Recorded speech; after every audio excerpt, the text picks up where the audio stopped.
আজকের যে বিশেষ অনুষ্ঠান যে দেবতার উদ্দেশ্যে আজকে এখানে আমরা সমবেত হয়েছি এবং অনুষ্ঠান পরিচালিত হচ্ছে সেই বিশ্বকর্মা দেবকে আমার প্রণাম ভক্তি জানিয়ে সরস্বতী মাকে স্মরণ করে এবং ৩৩ কোটি যে দেবতা তাদের আমার মাথায় রেখে আমি দুটি কথা বলছি। আমাকে মিতা হয়তো মিত্রতা বশতই আমাকে খুব একটা উঠে দিয়েছে। যাই হোক, একটা সত্যি কথা, মিতার এখানে আমি কতগুলো বই ছাপিয়েছি। এই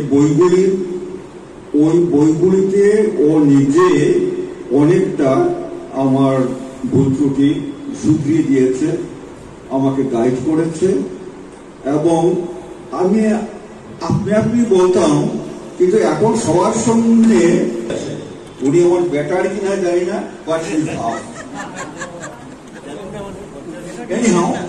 আমরা এখানে আসছি।